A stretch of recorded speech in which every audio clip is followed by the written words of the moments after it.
प्यारे बच्चों, एक बार फिर से आपका स्वागत है इस लेक्चर में। आज इस वीडियो में आप देखेंगे, पिछले वीडियो में हमने डॉट प्रोडक्ट ऑफ वेक्टर्स के बारे में पढ़ा था। आज हम cross product of two vectors के बारे में पढ़ने वाले हैं।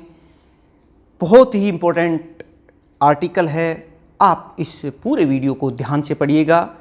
और फिर भी मैं एक बात आपको रिमाइंड करवाना चाहूँगा कि अभी तक अगर आपने इस चैनल को सब्सक्राइब नहीं किया है तो इस तरीके से सब्सक्राइब बटन दबा करके अपना बेल आइकॉन दबा करके और सब्सक्राइब कर सकते हैं ताकि आप अपडेट रहें। और हम शुरू कर रहे हैं cross product of two vectors.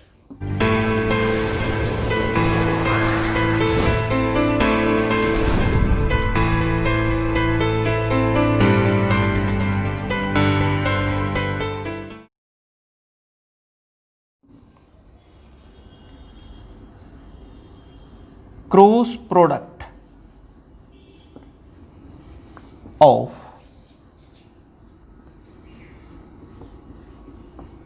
Two vectors. प्यारे बच्चों, इसे हम वेक्टर प्रोडक्ट भी कहते हैं।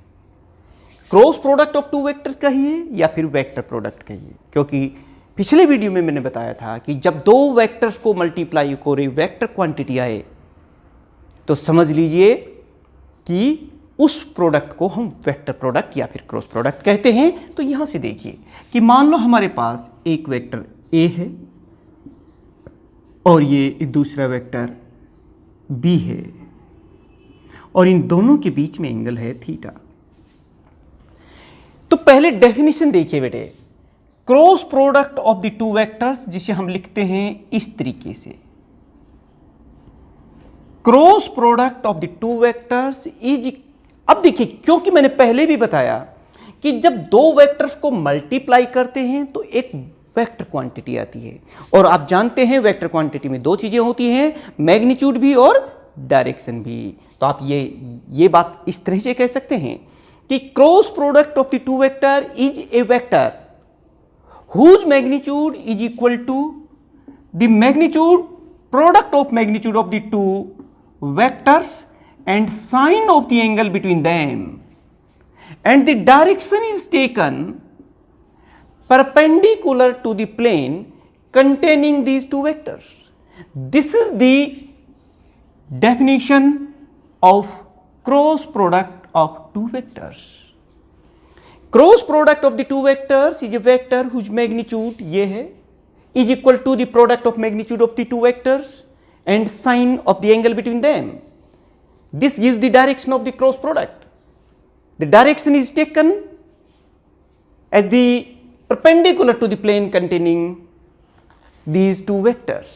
यानी कि ये जो डायरेक्शन होगी एक क्रॉस बी की वो ये है।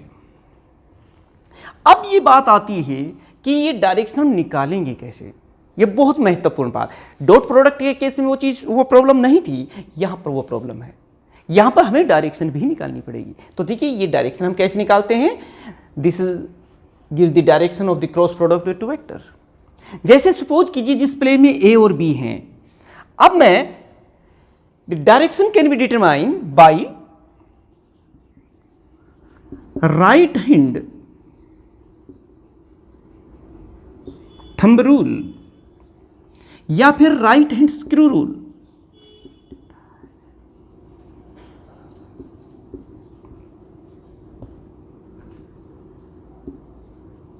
ये है, क्या है ये राइट हैंड थंब रूल। ये देखिए, अपने राइट हैंड की उंगलियों को curl the finger of your right hand in such A way that these fingers move from one vector to another vector through a small angle, ताकि angle कम होता चला जाए।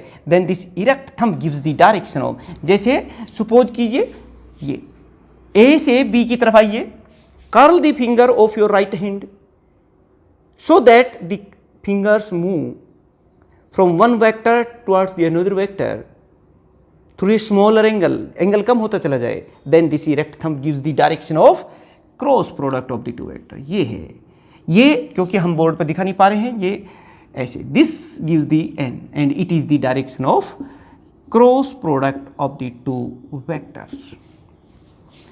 ऐसे ही स्क्रू रूल में देखिए, जैसे हम ए से बी की तरफ जा रहे हैं, ए से बी की तरफ ऊपर, और बी से ए की तरफ जब जाएंगे तो नीचे की तरफ डायरेक्शन चेंज हो जाती है। इसी तरीके से स्क्रू रूल में भी बेटे, स्क्रू को जब हम मूव करवाते हैं, रोटेट करते हैं, तो जब एक वेक्टर से दूसरे वेक्टर की तरफ जाते हैं तो उसकी जो डायरेक्शन होती है वो the direction of motion of the screw gives the cross product of the two vectors की डायरेक्शन। इस तरह से आप इसको निकाल सकते हैं कि the direction can be determined by the right hand thumb rule और स्क्रू रूल। अब हम कुछ प्रैक्टिस कर देते हैं, कुछ इन क्वेश्चंस की देखिए जो प्रॉपर्टीज वगैरह है वो स्टडी कर लेते हैं। Properties of cross product of the two vectors. पहले जिस तरह से हमने डॉट प्रोडक्ट की प्रॉपर्टी पढ़ी थी वैसे ही क्रॉस प्रोडक्ट की भी बात कर लेते हैं। चलिए, पहली ही प्रॉपर्टी, वहां हमने देखा था डॉट प्रोडक्ट के केस में कि डॉट प्रोडक्ट कोम्यूटेटिव था, लेकिन यहां ऐसा नहीं है। हम क्या लिखेंगे? Cross product of the two vectors is not commutative, it is not commutative. ये देखिए बेटे, इसका मतलब ये है कि A cross B is not equal to B cross A. कारण भी है इसका। देखिए, जब हम ए क्रॉस बी करेंगे तो ए से बी की तरफ जाएंगे तो डायरेक्शन ये हो गई, और जब बी क्रॉस ए करेंगे वो नीचे की तरफ चली जाएगी, डायरेक्शन नेगेटिव डायरेक्शन, उल्टी डायरेक्शन में हो जाती है, तो ये दोनों बराबर नहीं हो सकते। इसीलिए हम कहेंगे कि cross product of the two vector is not commutative, it does not obey the commutative law. एक और बात देखते हैं, it is distributive over product of the two vector, it is distributive. ये देखिए बेटे, इसको हम ऐसे करेंगे कि ए क्रॉस, अगर हम इस तरीके से बात करें बी प्लस सी, तो ये इस तरह से आएगा ए क्रॉस बी प्लस ए क्रॉस सी, यानी कि इट ओबे दी डिस्ट्रीब्यूटिव लॉ। आपने ये देख लिया। ये कुछ इस तरह से हम लोग प्रॉपर्टीज की बात कर सकते हैं। तीसरी प्रॉपर्टी हम बात करते हैं कि cross product of the to parallel vectors. Parallel vector का मतलब है कि जब दोनों वेक्टर एक दूसरे के पैरेलल हों। ये देखिए, और उस केस में एंगल कितना हो जाएगा? जब दोनों पैरेलल वेक्टर होंगे तो ए क्रॉस बी, ये देखिए, जब दो वेक्टर एक दूसरे के सेम डायरेक्शन में होंगे, जैसे एक वेक्टर सपोज कीजिए हमारा ये है ए और ये दूसरा वेक्टर जैसे थोड़ी देर पहले मैंने बना रखा था बी, और ये इन दोनों के बीच का एंगल, और जब दोनों सेम डायरेक्शन में होंगे तो थीटा कितना हो जाएगा? 0। यानी कि जब दो वेक्टर्स पैरेलल होते हैं, इफ थीटा इज 0 डिग्री और two vectors are parallel to each other, तो साइन थीटा कितना हो जाएगा? Sine theta is equal to sine 0 और साइन 0 इज इक्वल टू 0। और उस केस में हमारी ये जो इक्वेशन है ये क्या बन जाएगी? क्योंकि ये एंगल 0 है, साइन 0 करते ही 0 हो जाएगा, तो ए क्रॉस बी कितना हो जाएगा बेटे? यहाँ पर A cross B will comes out to be 0। ये एक बहुत महत्वपूर्ण प्रॉपर्टी अब हमारे पास ये आ गई है कि cross product of the to parallel vectors 0। इसका मतलब अगर हमें न्यूमेरिकल्स में, क्वेश्चंस में कभी दो वेक्टर्स को पैरेलल प्रूव करना हो तो उनका क्रॉस प्रोडक्ट निकाल दीजिए और उसको 0 के बराबर सिद्ध कर दीजिए। ये प्रॉपर्टी आ गई। जैसे अभी हम एक और बात करते हैं, एक और नेक्स्ट प्रॉपर्टी हम यहाँ निकालने की कोशिश करते हैं कि cross product of two unit vectors, unit vectors cross product में जो आइडेंटिकल यूनिट वेक्टर्स हैं उनकी अगर हम बात करते हैं तो कितना आता है? ये देखिए, अब नेक्स्ट प्रॉपर्टी जो मैं बात कर रहा हूं, cross product of two unit vectors, identical same unit vectors, जैसे आई क्रॉस आई, ये बताइए क्या होगा? तो कितना है? आई का मैग्नीट्यूड कितना हो जाएगा? हम इसको ऐसे ही तो लिखेंगे बेटे, आई का मैग्नीट्यूड फिर आई का मैग्नीट्यूड, दोनों पैरेलल है, एंगल 0 है इनके बीच में, और साइन 0 और यूनिट वेक्टर जो है वो आपने लिख ही दिया है यहाँ पर। और ये देखिए ये 1 1 लेकिन साइन 0 की वजह से 0। इसका मतलब cross product of two identical और same unit vectors comes out to be 0। इसको हम इस तरह से भी लिख सकते हैं, जे क्रॉस जे कितना आ जाएगा इसी तरीके से, वो भी 0 आएगा। के क्रॉस के कितना आ जाएगा, that will also comes out to be 0। याद रखना, इसको बाद में जब क्वेश्चंस करेंगे या कुछ दूसरी प्रॉपर्टीज करेंगे या इस लेक्चर को आगे बढ़ाएंगे उसमें इसको यूज करेंगे कि cross product of two identical unit vectors always comes out to be 0। तो ये चीज आपने देखी। एक और प्रॉपर्टी हम लोग देखते हैं कि cross product of two perpendicular vectors, यानी कि जब दो वेक्टर आपस में एक दूसरे के परपेंडिकुलर हों और अगर वो परपेंडिकुलर होंगे तो थीटा कितना हो जाएगा बेटे, theta comes out to be 90 degree. और इसमें हम लिखेंगे sine 90 degree is equal to, ये देख सकते हैं आप साइन 90 कितना होता है 1। तो अब ये इक्वेशन हमारी क्या बनेगी ये बताइए, यानी कि A cross B is equal to A का मैग्नीट्यूड, बी का मैग्नीट्यूड और साइन 90 और साथ में यूनिट वेक्टर।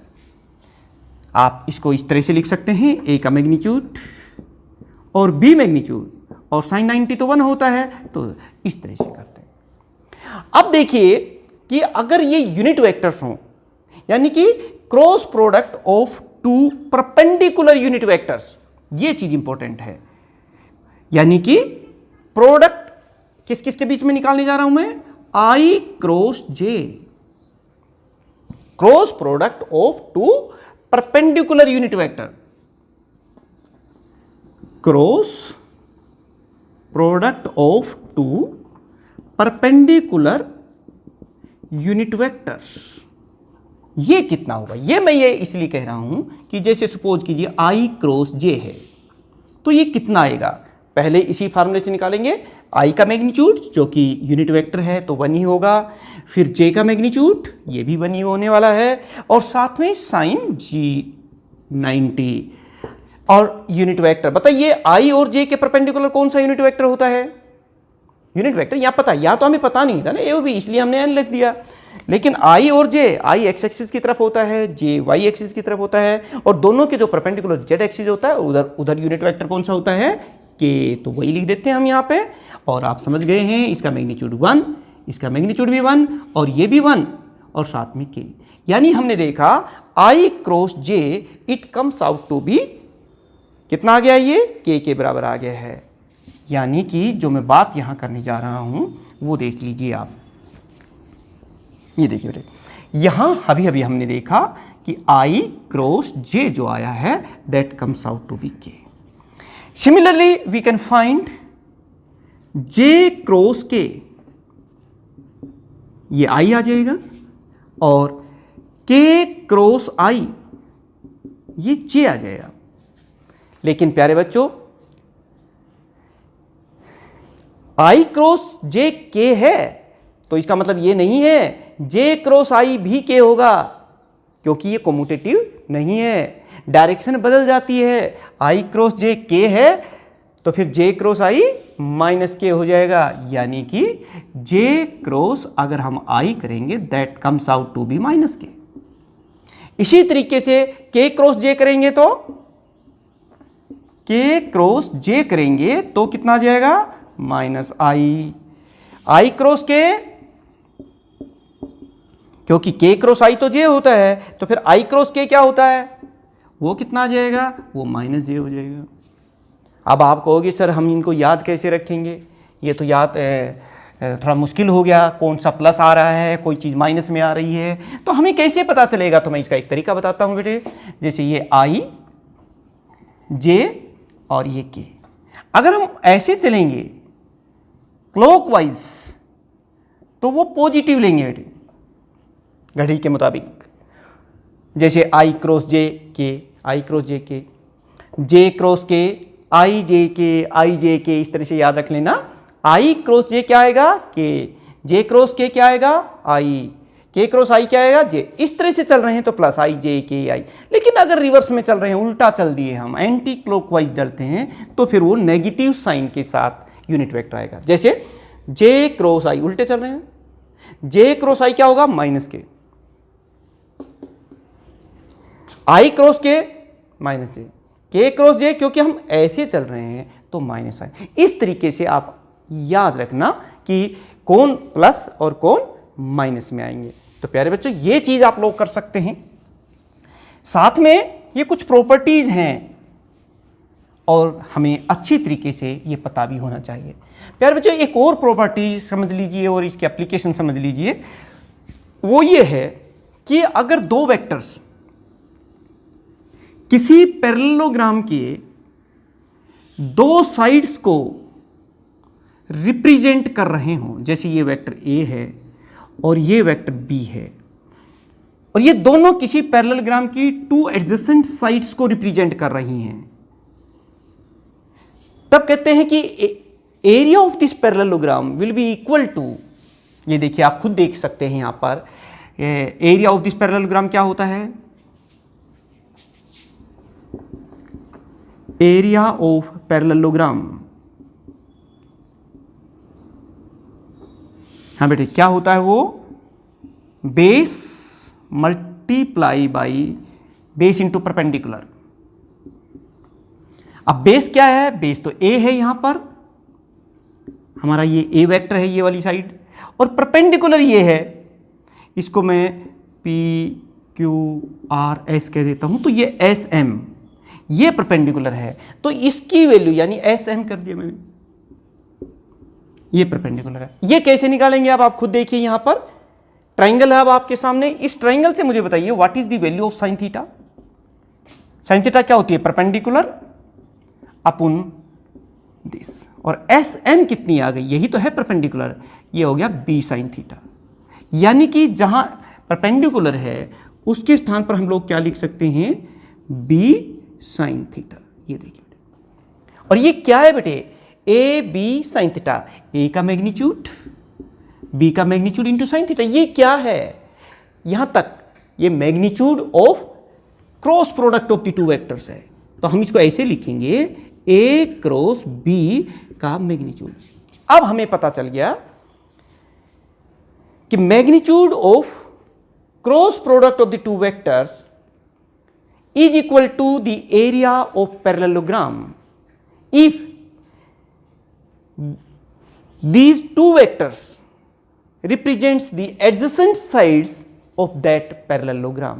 Similarly एक और बात भी आप कर सकते हैं, इसी यही एरिया ऑफ पैरेललोग्राम जो है ये किसके बराबर होता है, ये जो होता है ये 1/2 इंटू, अगर हमें दो डायगोनल के फॉर्म में दिए हुए हों, ऐसे अगर किसी पैरेललोग्राम के दो डायगोनल वेक्टर फॉर्म में दे रखे हों और हमें कहें कि एरिया ऑफ पैरेललोग्राम निकालिए, तो फिर ये वाला फार्मूला उसमें लग जाए। अगर दो साइड्स के वेक्टर दे रखे हों तो ऐसे निकालेंगे, अगर इस तरह से करें तो फिर हम इसको इस तरीके से हम इस क्वेश्चंस को करेंगे। ये हमें जो क्वेश्चंस करेंगे, हम जो न्यूमेरिकल्स करेंगे, जो जिस हम अप्लाई करेंगे, वो हम बड़े काम आने वाले हैं। बेटे मेहनत करनी पड़ती है, थोड़ा सा आपको काम करना पड़ेगा, लेकिन बहुत मुश्किल चीज़ यहाँ आप देख रहे हैं नहीं है। ये तो कुछ प्रॉपर्टीज हमने क्रॉस प्रोडक्ट की पढ़ी हैं, और अब हम देखते हैं कि अगर यही वेक्टर्स कंपोनेंट फॉर्म में दिए हुए हों, जैसा कि हमने डॉट प्रोडक्ट के केस में भी किया था, तब क्या होगा, तब हम उसका क्रॉस प्रोडक्ट कैसे निकालेंगे।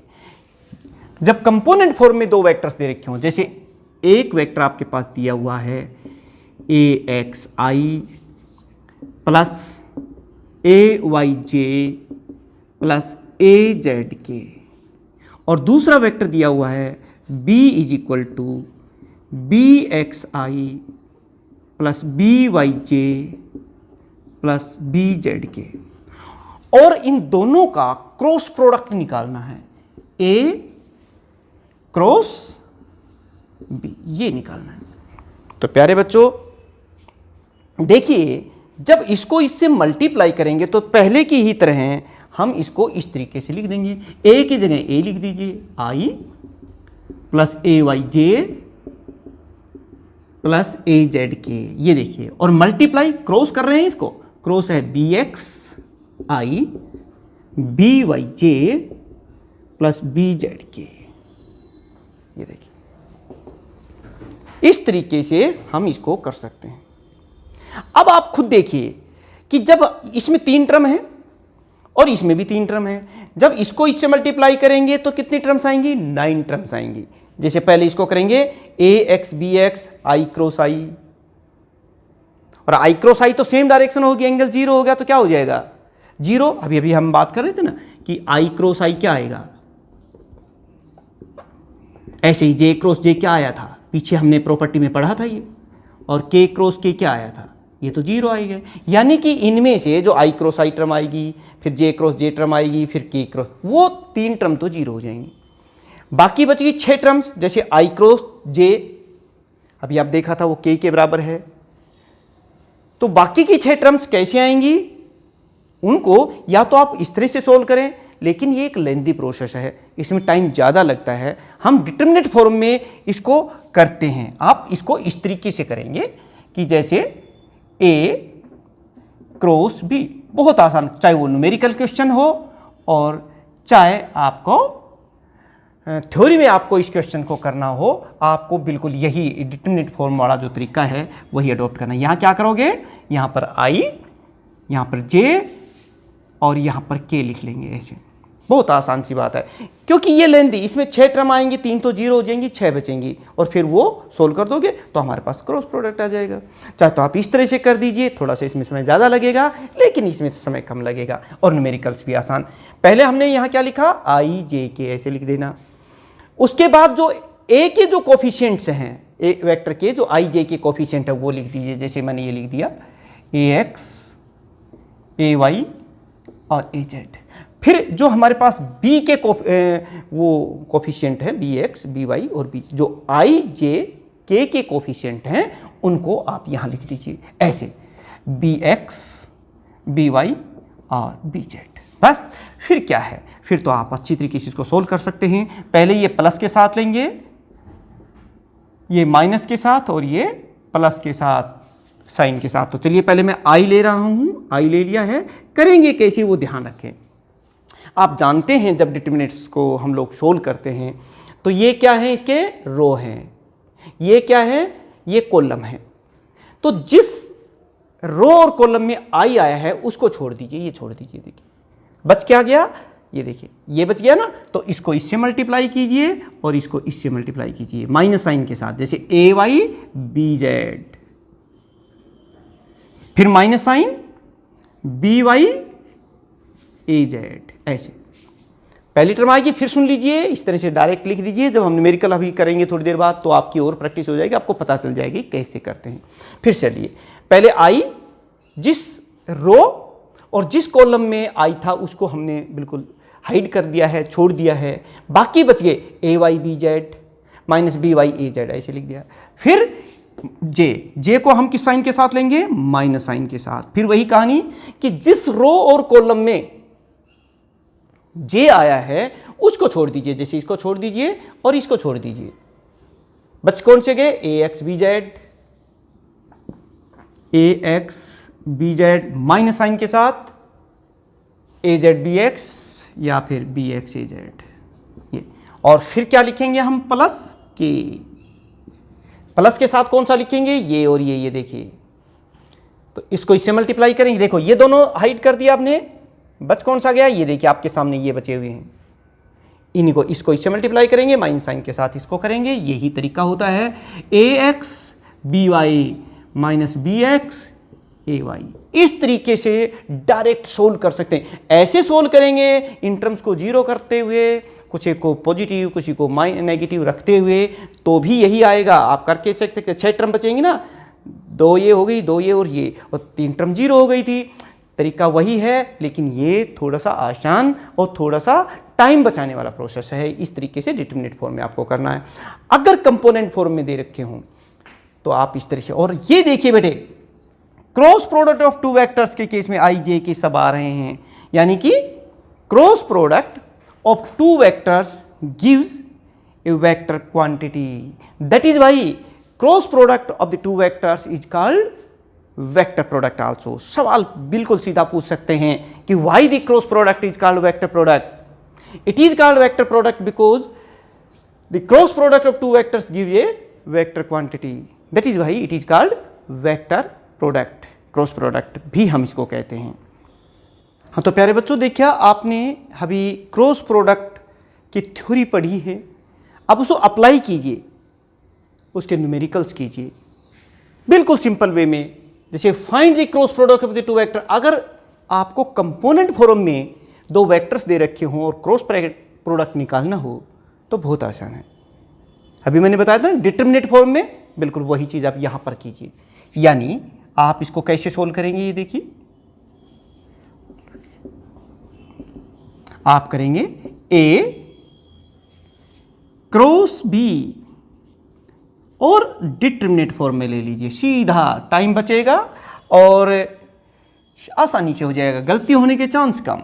इधर क्या लिख देंगे, आई जे और के.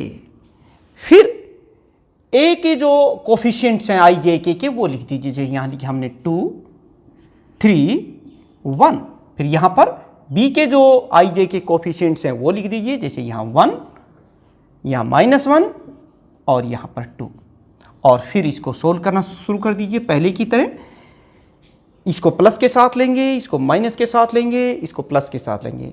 पहले आई हमने लिखा और जिस कॉलम और रो में आई था उनको छोड़ दीजिए. फिर जो बचते हैं उनको लिख दीजिए. जैसे 3 2 जा 6, -1 आता लेकिन यहाँ +1 हो जाएगा क्योंकि माइनस साइन के साथ और माइनस पहले से आ रहा. अब ये माइनस साइन के साथ लेंगे -j. अब जिस रो और कॉलम में j है उसको छोड़ दीजिए. ये देखिए बाकी जो बचता है वो लिख दिए. 2 2 जा 4 और -1. और प्यारे बच्चों उसके बाद इसको तो हम प्लस के साथ लेंगे. ये लिए कोई बात नहीं, प्लस के साथ ले लिया हमने. ये देखिए 2 1 जा 2 लेकिन माइनस साइन -2 और ये -3. बस हो गया आपका काम आसान. ये कितना होगा 7i. ये कितना हो गया -3j. ये देखिए 3 होगा और j साइड में और -5k. तो ये हो गया हमारा क्रॉस प्रोडक्ट. हम इस तरीके से निकाल सकते हैं. प्रैक्टिस करें थोड़ी सी क्वेश्चंस की. ये आसान मतलब थ्योरी बेस्ड क्वेश्चंस हैं. और फिर जब आप कॉम्पिटिटिव एग्जाम्स की थोड़ी थोड़ी तैयारी करेंगे तो वो क्वेश्चंस भी कर पाएंगे. चलिए, तो प्यारे बच्चों प्रैक्टिस के जब हम इसकी प्रॉपर्टीज लिख रहे थे तब एक प्रॉपर्टी हमने बताई थी आपको कि अगर हमें दो वेक्टर्स को पैरेलल सिद्ध करना हो तो हम क्या करेंगे, उनका क्रॉस प्रोडक्ट निकालेंगे और वो 0 के बराबर सिद्ध कर देंगे. तब हम कह पाएंगे कि वो दो वेक्टर्स जो हैं वो आपस में पैरेलल हैं. जैसे परपेंडिकुलर सिद्ध करना हो तो क्या करेंगे, उनका डॉट प्रोडक्ट निकालेंगे और वो 0 के बराबर सिद्ध करेंगे. लेकिन यहाँ इस क्वेश्चन को पढ़िए आप. Show that a and b are parallel to each other. Video को रोक करके इस क्वेश्चन को सोल्व कीजिए और उसके बाद फिर देखिए कि क्या आपका ये क्रॉस प्रोडक्ट 0 आ गया है. जो बच्चे इन क्वेश्चंस को सोल्व कर लेते हैं वो कमेंट बॉक्स में जाकर के थोड़ा रिप्लाई भी करें कि सर मेरे को ये क्वेश्चन समझ में आ गया या मेरे को ये समझ में नहीं आया. चलिए देखते हैं. ए क्रॉस बी हम निकाल लेते हैं, सोल्व कर लेते. तरीका बिल्कुल वही. डिटरमिनेंट ले लेते हैं. आई जे के. आई कितना है -6 9 -12. यहाँ क्या है 2 -3 और के. सोल्व कर रहे होंगे आप. पहले आई जिस रो और कॉलम में ये है उसको हम हाइड किया और जो बच गया वो लिख दें 36 और फिर इसको मल्टीप्लाई करेंगे. कितना हो जाएगा ये माइनस माइनस प्लस -36. ये आ गया. इसी तरीके से आप इसको माइनस साइन के साथ लेंगे. जे ये देखिए जिस रो और कॉलम में ये छोड़ दीजिए -24 और फिर इसको इससे मल्टीप्लाई करेंगे क्योंकि माइनस साइन है 24 आएगा तो प्लस 24 हो गया बेटे। फिर प्लस के ये देखिए इसको और इसको छोड़ दिए, 6 3 जा 18 और प्लस के साथ हो जाएगा और -18 और आप देख रहे हैं ये तो 0 आ गया, यानी कि cross product of these two vectors is 0। अब देखिए हम लोग क्या कह सकते हैं कि A क्रॉस B क्या होता था बेटे, ये होता था A का मैग्नीट्यूड B का मैग्नीट्यूड और इनटू साइन थीटा। ये 0 आ गया है। 0 का मतलब है कि या तो A का मैग्नीट्यूड 0 है या फिर B का मैग्नीट्यूड 0 है या साइन थीटा। आपको सिद्ध करना होगा कि A का मैग्नीट्यूड कितना है। ये देखिए A आपके पास है यहां पर,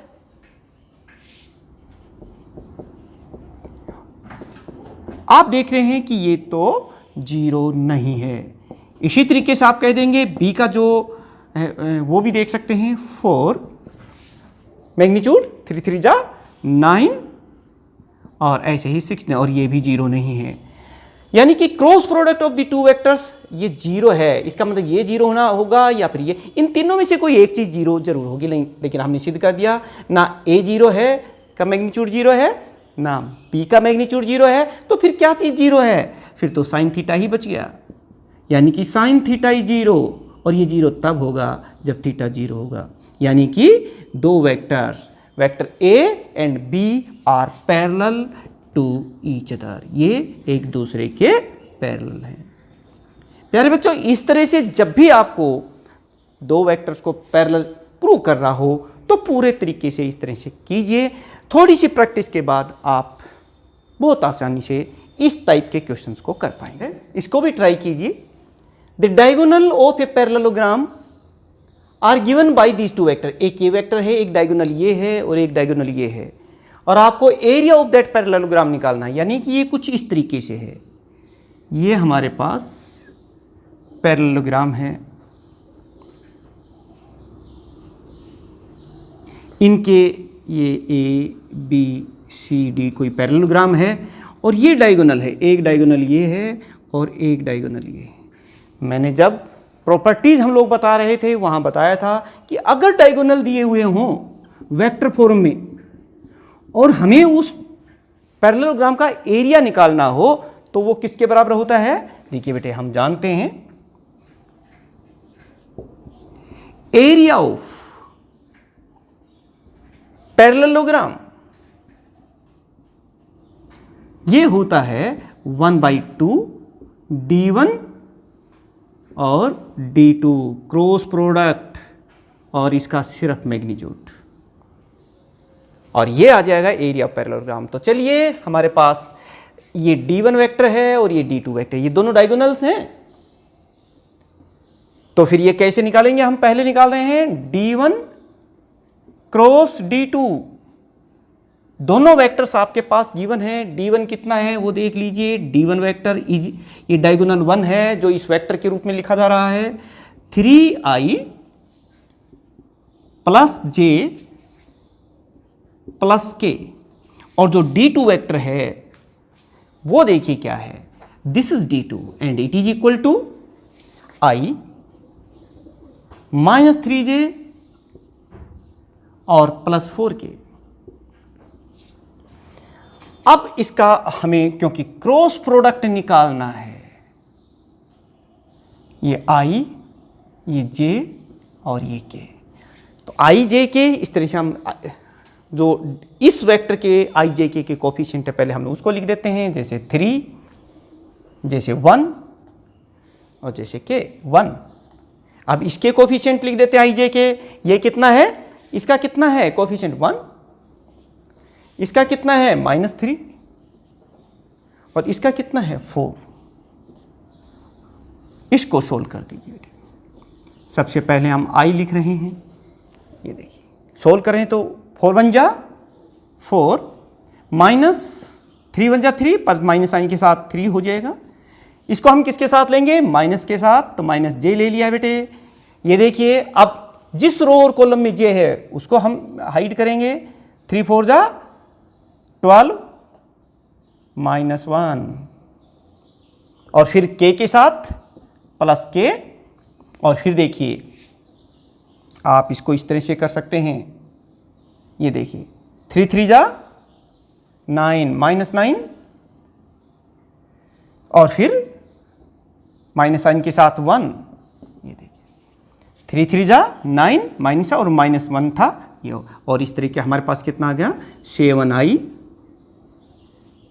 -11j और -10k, ये हमारे पास ये आ गया है।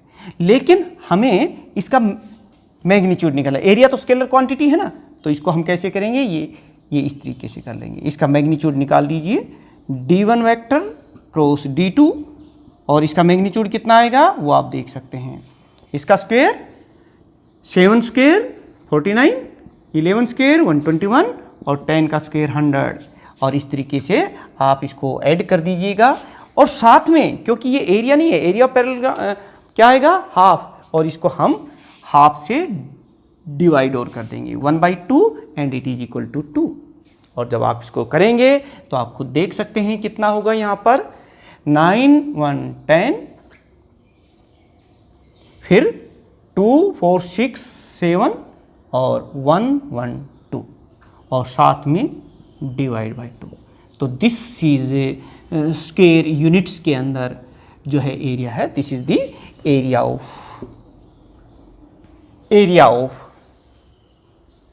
पैरेललोग्राम। प्यारे बच्चों बहुत मुश्किल नहीं है, लेकिन बहुत ज़्यादा प्रैक्टिस की ज़रूरत पड़ती है न्यूमेरिकल क्वेश्चंस को करने में। जितनी प्रैक्टिस आप लोग करेंगे, जितना मैं क्वेश्चन करूंगा मेरी प्रैक्टिस हो रही है, आप क्वेश्चन करेंगे, आपके जो भी बुक आपके पास अवेलेबल है, एनसीईआरटी की है या कोई भी बुक्स हैं आपके पास, कॉम्पिटिटिव की कोई बुक्स है, उसमें उन क्वेश्चंस की प्रैक्टिस की।